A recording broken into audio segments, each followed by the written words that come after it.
hopping with joy. Good morning, Miss Ellie. Look at my skirt. I love your skirt. And another one skipping backwards. That takes some talent. Watch it, baby. All right, turn around. There you go. Come have a seat. Well, good morning, everyone. We are talking this morning about creation and how God has woven all of us together.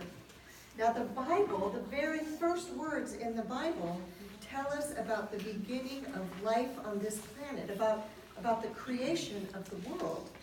The book of Genesis, chapter 1, verse 1 says, and for those of you paying attention in the congregation, this is from the Message translation. It says, "First this, God created the heavens and the earth. All you see, all you don't see. The earth was a soup of nothingness, a bottomless emptiness, all an inky blackness. And God's Spirit brooded like a bird above the watery abyss." That sounds kind of spooky, huh? Does it sound spooky?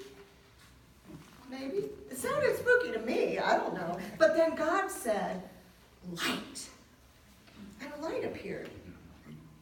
And God saw that the light was good and separated light from dark.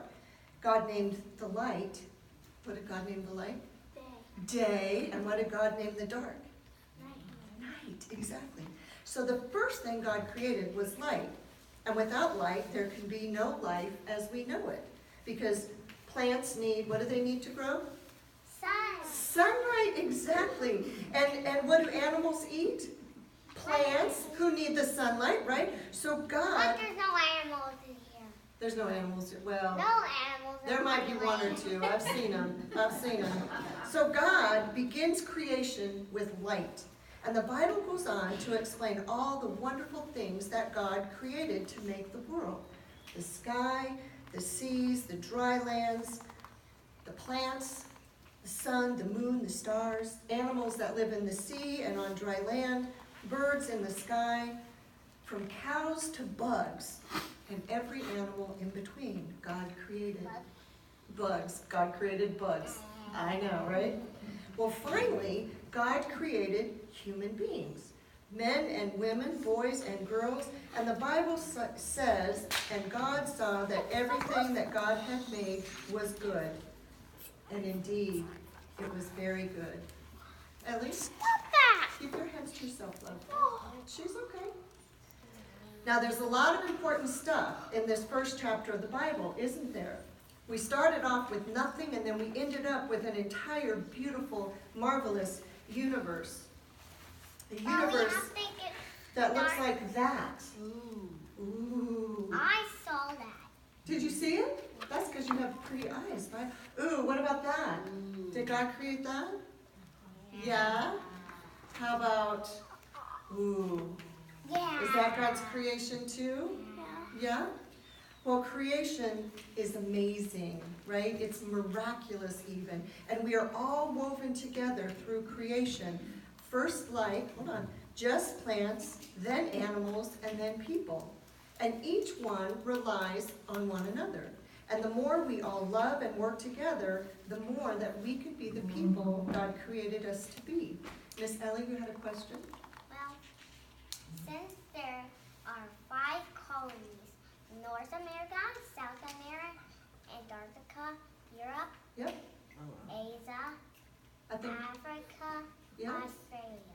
You got them all. Impressive for kindergarten.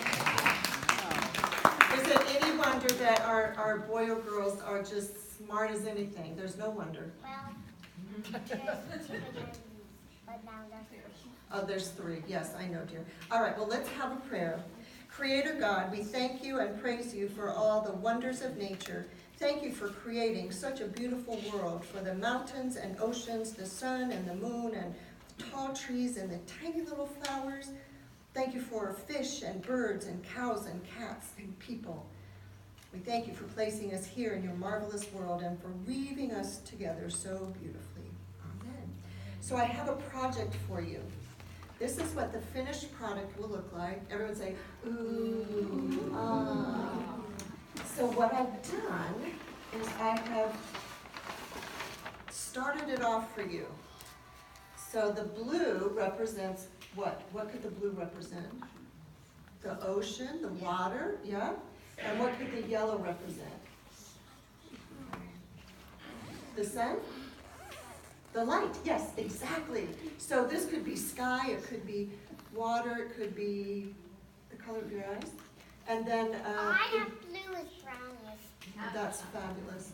Then, so take one of these, everyone, and later today when you get home, you can take the time to weave it through and make your own little woven mat. And then looks like I have extra.